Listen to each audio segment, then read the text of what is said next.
Well, hello, my friends. This here is Iron Crown Enterprises' third round of introductions to MERP, the Middle-earth role-playing game system. By the time this one came out in 1991, according to the copyright here at the bottom of the book, 1991, good Lord, what was I, 22, 20, something like that at that time, and currently divorcing my ex-wife to be anyway.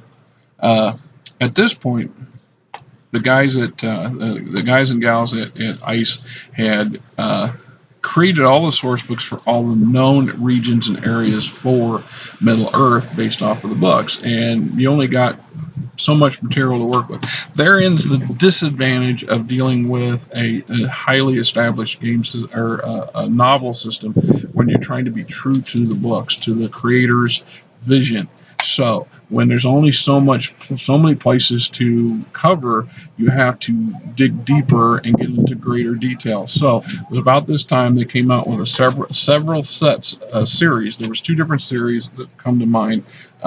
This one here is the cities, and then there's the Fortresses of Middle Earth also came out, and I'll get to one or two of those here in the near future. Ice water. Don't believe what the cup says. Anyway, Minas Ithil. Everybody's familiar with it to some degree. If you've seen the movies, there's a scene where several scenes of the front gate, especially one where Frodo and Samwise with being led by Gollum, passed by the gate on their way up the endless stair to Shelob lair.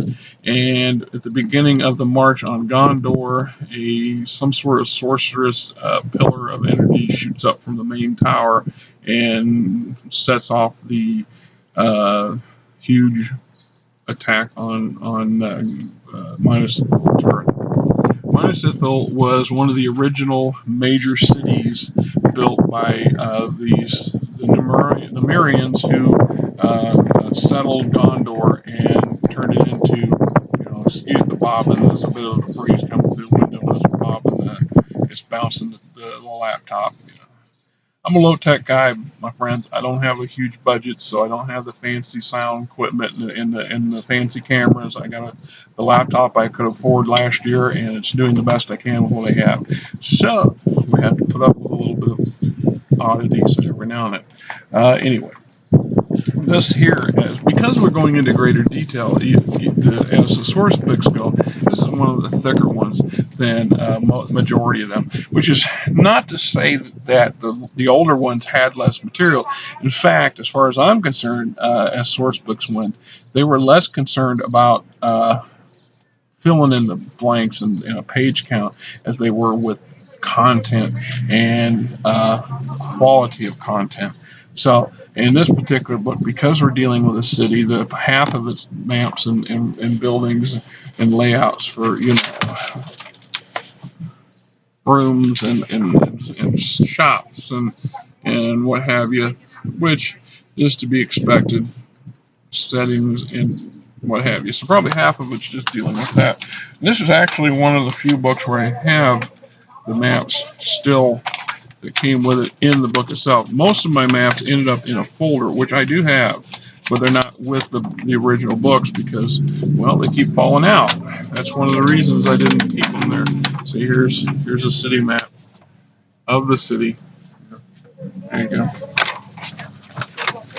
Almost as pristine as the day it was used. I want to say this is probably getting into one of the latter books that I purchased in the series because it wasn't too many years. I want a 92 ICE slowed down production on these things.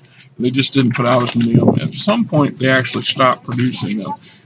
92 maybe, I don't know for sure the exact date. It just ran out of steam. That happened to a lot of game systems. We see a lot of renaissance in game systems now. I'm told that there's a much newer version of this, and kudos for bringing back good stuff. At the same time, unless you're literally reprinting the original stuff, it's not the same thing. It's not the same thing. There's something that's changed in them. We see that a lot in the Dungeons and Dragons sets. Every couple of years, they introduce a new version, and a couple of them they went to some radical extremes to basically re-engineer the wheel, which with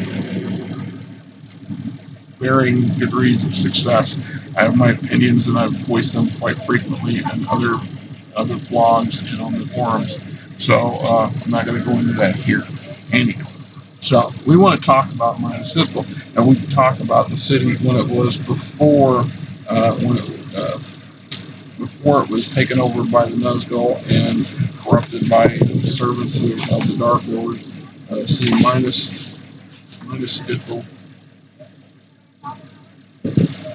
I find it ironic that it retained pretty much its name, regardless who held it, whether it was corrupted or not. But we go into once again the terrain, the agriculture, fauna, climate, culture, home life, customs and etiquette, food and drink. And I'll read you just a small blurb. The people of Minas Ithil consider themselves a step ahead of the rest of Gondor and consequently the world in virtually all areas of culture, and this attitude filters down through most aspects of daily life. Other Gondorians, especially those from the practical Minas Tirith, the Ithian desire to remain offbeat as a particularly rude form of arrogance, but it is the non-conformist nature of the city's inhabitants which grants Minas Ithil its rich culture. Even the stoic Dunedain feel free to express their innermost feelings and emotions among the fountains of the main avenue, named a city of passions by the poet Hernavan. Anyway, gives you a bit of a taste that Minas Ithil was a much more radical, free-spirited minded place compared to the more stoic, hard-seated bulk of Gondor, and probably aren't of that manner. This would be the city. This would be the Lord of the Middle-earth version of San Francisco to some degree. I mean, that's or Hollywood, maybe. I guess it's a matter of how you want to look at it. But anyway, they got to talk to peoples of Ithil, the Gondorians, the noble houses. Goes into some details on those and their lifestyles, commerce and industry, markets and conventions of trade, the council, the guilds, the nobility that ruled the city, university, enemies of the queen in the city, orcs, other managed kingdoms, an enemy within, internal politics, blah, blah, blah, blah. Then we got the Gondorian army. And they go into great detail on how the military functions in Gondor at the time, and there's a whole chapter on it, which sets it a little bit different from some of the others because the others don't cover things like that.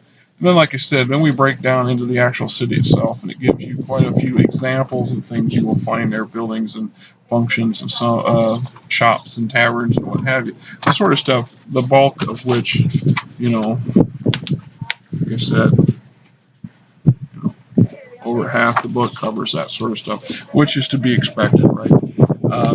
It doesn't go into any great detail on the Witch King or the Nuzgul or the Dark Lords. It does cover a small section on how the atmosphere of the place is, but you pretty much figure it's at this point the city is overrun by orcs and the Dizians of the Dark Lord and what have you, and it's not a very friendly place.